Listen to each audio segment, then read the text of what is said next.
भारत के खनन मंत्रालय ने 9 फरवरी 2023 को अनाउंस किया कि जम्मू कश्मीर में लिथियम का एक विशाल भंडार मिला है। जी हां दोस्तों, जियोलॉजिकल सर्वे ऑफ इंडिया यानी कि भारतीय भूवैज्ञानिक सर्वेक्षण की टीम ने जम्मू कश्मीर के रियासी जिले के सलाल हैमाना नामक स्थान में सफेद सोना कही जाने वाला लिथियम के 5.9 मिलियन टन यानी कि 59 लाख टन की भंडार को खोज निकाला है। यह खबर जैसे ही मीडिया और सोशल साइट्स पर आया, चारों तरफ से इसके बारे में गर्मा गर्म चर्चा शुरू हो गई और कुछ जगहों से तो जलने की बू तक भी आने लगी। बहुत बड़ी खबर आई है, यहाँ लिथियम का सबसे बड़ा रिजर्व मिला है। India has announced its first significant discovery of reserves of lithium, a rare Jammu Kashmir में लिथियम का भंडार मिलने से बौखलाया।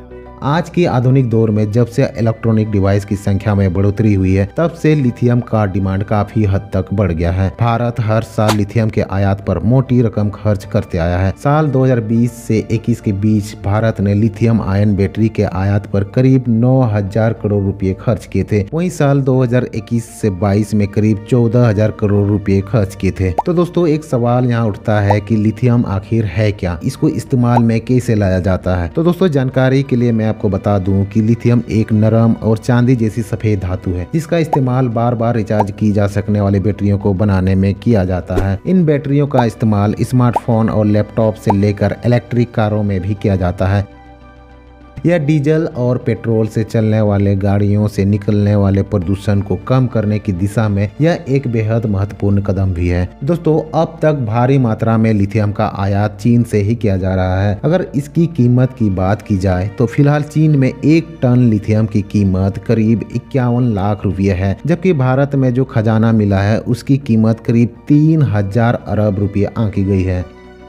हमारे देश में मिले लिथियम भंडार की कुल क्षमता 59 लाख टन है, जो दुनिया का 7वां सबसे बड़ा लिथियम भंडार है। वहीं भारत से आगे Bolivia, Argentina, America, Chile, Australia और चीन है। लिथियम के लिए भारत अब तक दूसरे देशों के भरोसे है, लेकिन इस भंडार के मिलने पर भारत की दूसरे देशों पर निर्भरता कम हो जाएगी। कम क्या, निर्भरता खत्म ही हो जाएगी समझो।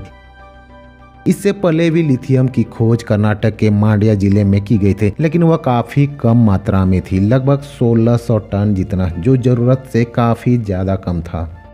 दोस्तों, आपको बता दूं, सरकार ने जम्मू में मिले भंडार के लिए इन्फर्ड शब्द का प्रयोग किया है, जिसका मतलब होता है कि यह सिर्फ अनुमानित किया गया है। इसकी सटीक मात्रा कितनी है, इसकी गुणवत्ता कैसी है, कितनी उपयोगी है, इसकी सटीक जानकारी फिलहाल अधूरी है।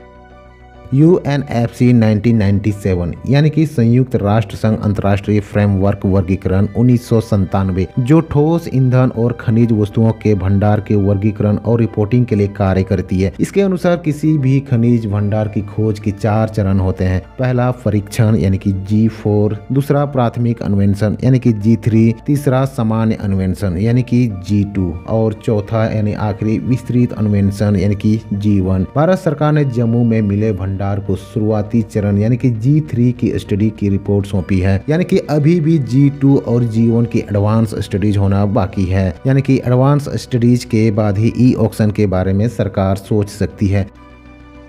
लेकिन सिर्फ लिथियम का भंडार मिलने भर से ही बैटरियां बनाना आसान नहीं होगा। लिथियम बैटरी बनाना एक बहुत ही जटिल प्रक्रिया है, जिसमें कई आधुनिक तकनीकों की जरूरत होती है। दुनिया भर में लिथियम को निकालने में 2 बड़े तरीकों का इस्तेमाल किया जाता है। इनमें पहला वाष्पीकरण और दूसरा मजबूत पत्थरों को तोड़ना शामिल है। वाष्पीकरण एक लंबी प्रक्रिया है, लेकिन फिर भी दुनिया भर में पत्थर को तोड़ने से ज्यादा इसका ही इस्तेमाल किया जाता है। भारत में फिलहाल लिथियम रिफाइनिंग की प्रक्रिया मौजूद नहीं है। ऐसे में भंडार से लिथियम निकालना भी एक चुनौती होगी।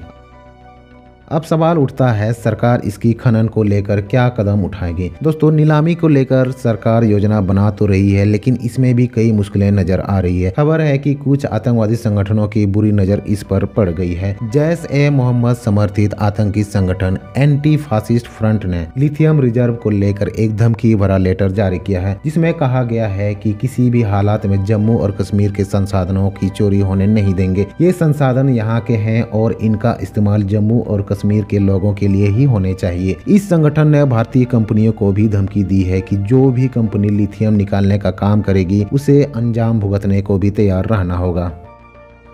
इसके बावजूद भारत सरकार ने कहा है कि जल्द ही लिथियम के खनन के लिए बोलियां आमंत्रित किए जाएंगे। केंद्र सरकार द्वारा अप्रैल जून तिमाही की शुरुआत में ऑक्शन कराने का लक्ष्य तय किया गया है। क्या तय समय में ऑक्शन हो पाएगा या फिर आतंकियों के दबाव से सरकार पीछे हट जाएगी? जितनी अनुमान की गई है, क्या उतनी लिथियम हमें प्राप्त होगा भी या नहीं? इन सभी सवालों का जवाब नीचे कमेंट बॉक्स में जरूर दीजिएगा। आज की वीडियो में बस इतना ही। आपका बहुमूल्य समय देने के लिए आपका बहुत बहुत शुक्रिया। मिलते हैं फिर इसी तरह की जानकारी का अगली वीडियो में।